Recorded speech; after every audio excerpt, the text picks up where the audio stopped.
Hi, I'm Zach, and this is Challenger Vedic Astrology and Tarot. Welcome to the channel.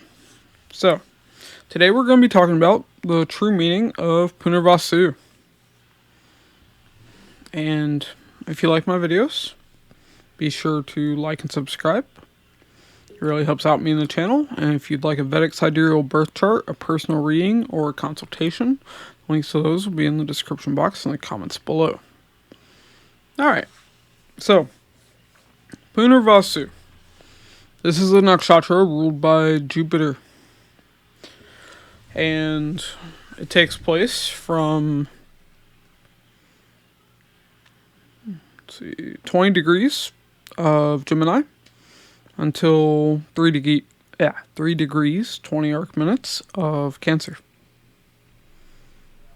The deity or mythological figure associated with Punarvasu is Lord Ram. And the animal symbol of this nakshatra is the male cat. Okay, so let's talk about the mythology behind Punarvasu before we get into it. So, Punarvasu is about the story of Lord Ram. So, Ram's stepmother wanted him exiled because she wanted her children to receive the throne, to be crowned king. And Ram was her stepson. So, Ram was exiled into the jungles. But when he was, one of his step-siblings, Lakshman, chose to go into exile with him.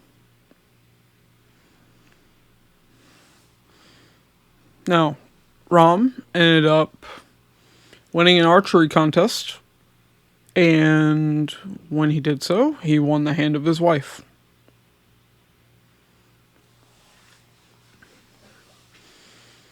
But his wife, while him and Lakshman were away, was kidnapped by a demon, Ravana, I believe his name was. And him and Lakshman went after him. And they end up getting help from Hanuman. This is a very short Cliff Notes version. And the demon had two subordinates that Ram also had to fight. So, with this mythology and other things I know about this nakshatra, let's talk about it. So, this is the nakshatra of hunters. It is very strongly tied to marksmanship, whether it's a bow and arrow, whether it's rifles, a pistol. You'll see these people make great marksmen and hunters.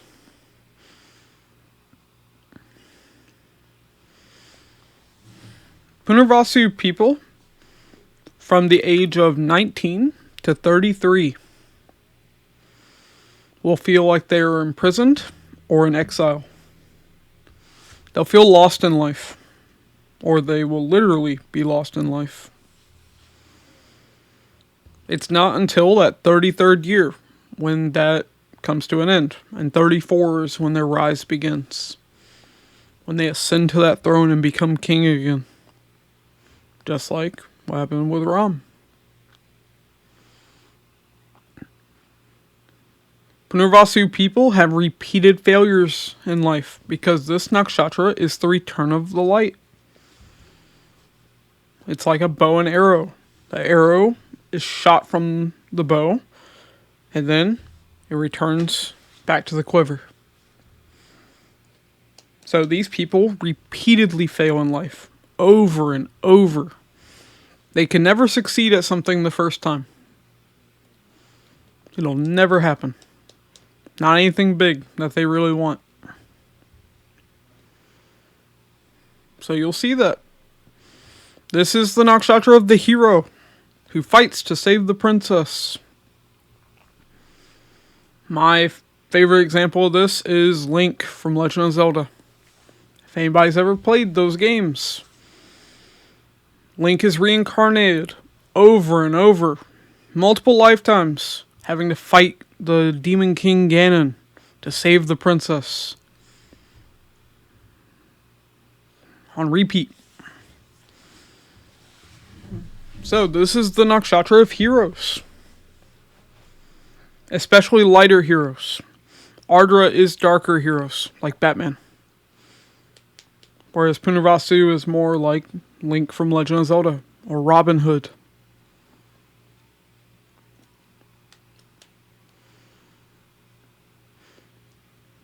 Another thing we see with this nakshatra is because Ram was homeless. He lived in the jungles.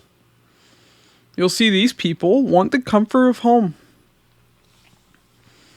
These people, real estate matters. Feature prominently in their life. There could be a situation where they lose their home, where they become homeless. That's possible with this nakshatra. But you can see these people tied to real estate. They could, be a realtor. They could own hotels. You can also see that with this nakshatra. Also, Ram had twins with his wife. So one thing you'll see with Punarvasu people is they tend to have twins. Like that's something very likely for this nakshatra. Especially with the cusp of their fifth house being Vishaka. Vishaka is the split. We'll get to that when we get to Vishaka. But you see these people can often have twins. But also we see that Punarvasu people like to collect pairs of things. It's like if they won't just have one TV, they'll have two. They won't just have one car, they'll have two. And sometimes they'll have, it'll look like a mirror when you go to their house. Like, they'll have pairs of things everywhere.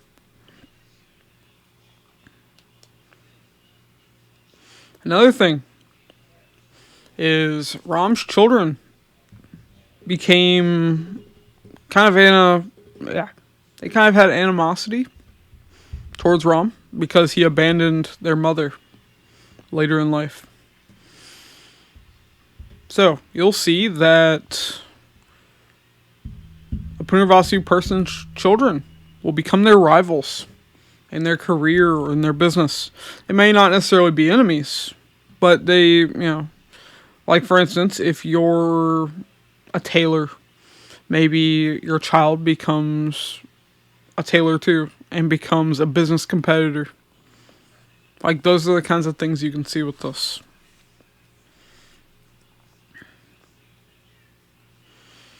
But Ram was never wrong in the things he said.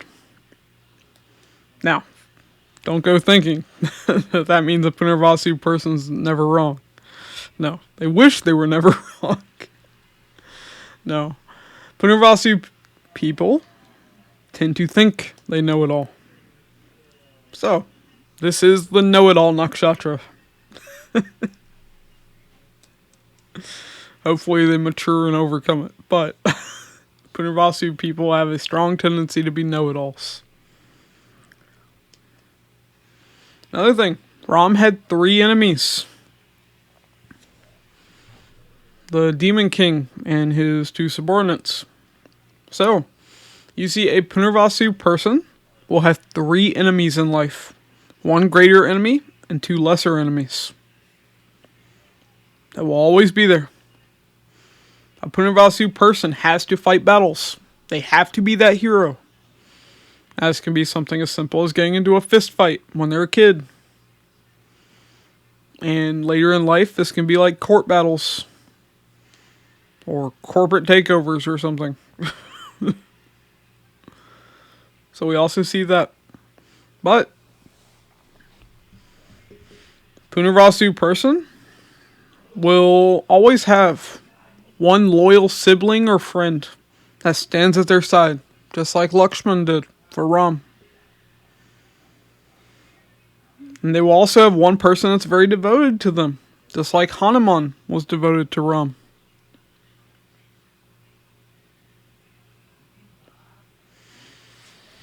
But we also see, just like how Ram's wife was kidnapped, a lover will be taken from a Punarvasu person. Now, can this literally show kidnapping? Only in very, very rare instances. 99.9% of people, that will not be the case. But what we do see is you could have a romantic partner who is seduced from you. And they fall for that seduction, and you have to fight to win them back. You would feel that need. So, now, this doesn't necessarily mean getting into a fist fight with the person who seduced your romantic partner, but you would have to go and convince them to be with you. You would feel like that's something you have to do in this life, if you're a Punarvasu person. But Punarvasu people are the late bloomers of the zodiac. They find their success from 34 onwards. They have to repeatedly fail in life. They have to walk the path of the hero. The hero's path is not easy. They have to fight battles. They have to overcome enemies. They have to save the princess or prince. This is what we see with Punarvasu people. This is the nakshatra of Robin Hood. Robin Hood didn't have an easy life. He had to fight the Sheriff of Nottingham. Save the Maid Marian. It's the nakshatra of Link, having to save Zelda from the Demon King Ganon.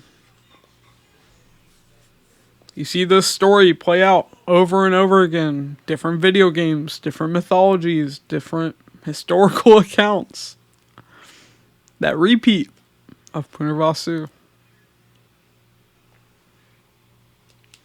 But yeah, and that symbolism of the male cat. Cats can overcome almost anything.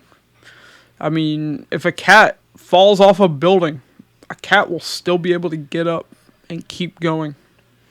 A Punarvasu person is the same way. The biggest lesson with this nakshatra is never give up. Because one day you succeed as Punarvasu. You'll fail over and over again. But one day you do succeed. I remember the last line of The Count of Monte Cristo, which is a very Punarvasu themed book, if anyone's ever read it, is wait and hope. That's Punarvasu. You will go through struggles until you reach 33 and 34. And that is when you go from in exile in the jungle or locked away in prison. Figuratively, usually. To becoming a king or a queen. So, don't give up. Alright. I'm repeating myself too much. Punarvasu's up to its tricks. If you like my videos, be sure to like and subscribe. Really helps out me in the channel. And if you'd like a Vedic Sidereal birth chart, a personal reading, or a consultation, links to those will be in the description box and the comments below. Thanks for watching, and I'll catch you in the next one.